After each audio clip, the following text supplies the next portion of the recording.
Hi, welcome to RxMuscle.com. I'm your host, Ian Lauer. You are in the Diner, a show where we help you build your best physique with quality nutrition so you look good, feel good year-round. With us today is Tad, the Diet Coach. Thank you, Ian. It's always a pleasure to be here and to be on your shows, especially here at the Diner. And I'm looking forward to continuing to share some of my knowledge with everybody else. Okay, Tad, well, it's time to give some of that advice. And it's for our viewers, but it's also for me. Yes, that's right. I'm going to jump on the boat here. Let's say someone is a roughly 200-pound competitor, 6'1", maybe, a guy that trains very regularly, and he's at, say, 6%, 7% body fat, looking to step on stage at 4%. Some people talk about carbohydrates, some talk about fat, some talk about just calories, other people talk about fruit juice, I mean, whatever you want to talk about. What will be some basic guidelines when it comes to either calories or carbs or protein, etc.? Okay, well, essentially, some of the framework in which that I use to design a program or design sort of the nutritional needs for somebody is part one is like how long have you been dieting? So like some of this, because you're always in a constant sort of state of watching, architecting your diet and watching your diet. So your body adapts. The natural processes is this adaptation process. So some people, if they're going through a heavy dieting process and they get to this stage where they're where they're like you or they're 6% and they want to go a little bit further, but they've already been dieting, then their body's already highly adapted. So sometimes some of the recommendations I'm going to give right just a second may seem a little low for them. Like, oh wow, shouldn't that be higher? Well, it could very well be for some people. But so the caveat is this is of course just a general guideline, right, not something that's supposed to be a prescription. Yeah, and it may, and some people obviously, if you coming off of an off season and you haven't dieted, you've been eating lots of carbs and maybe you're 6% anyways, you're going to have a much higher metabolic rate. Congratulations. So yeah.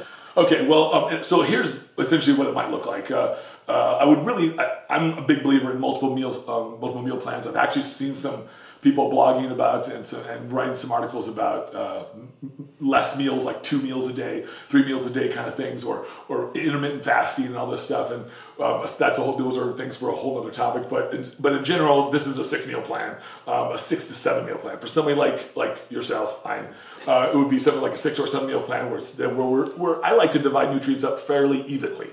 I might crouch some of the carbohydrates around the workout, just because it makes good sense especially when you're trying to go from like 6% to a bit leaner.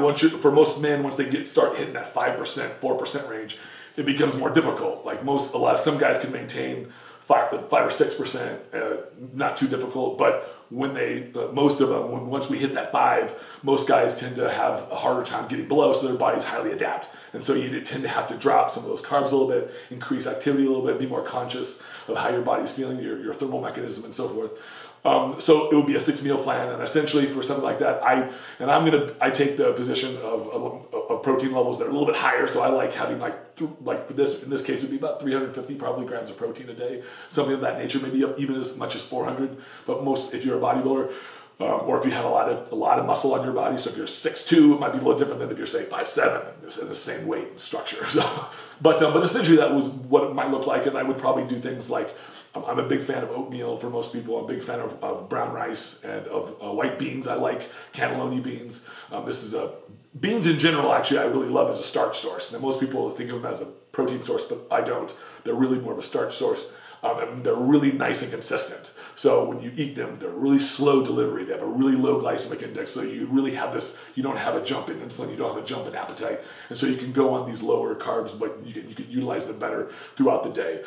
So that's and then the last probably 2 meals, I would probably eliminate most of the starchy carbs and just add half fibrous carbs. And this is just, again, a general prescription of sorts for something that, given this scenario, this is kind of probably what would happen. And then after, and I'm a big advocate of monitoring. So like the important part about a diet, making a diet work is monitor it. Have a consistent yardstick that you measure yourself up to. You measure your progress against, whether it be something beyond a scale.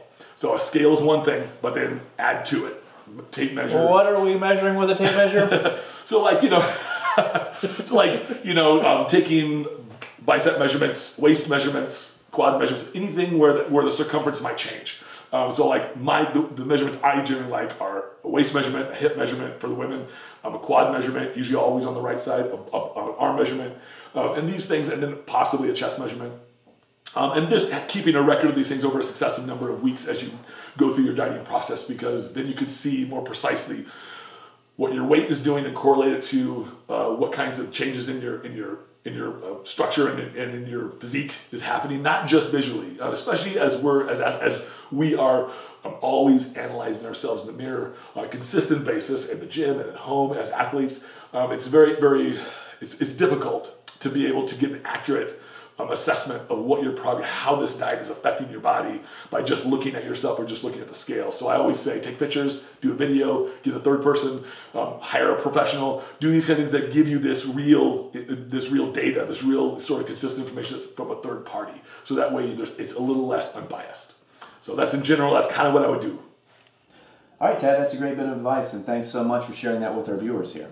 Well, thank you very much again for having me on the show. I appreciate it. It's always a pleasure. Thanks for tuning into The Diner. Make sure you come back for some more episodes soon.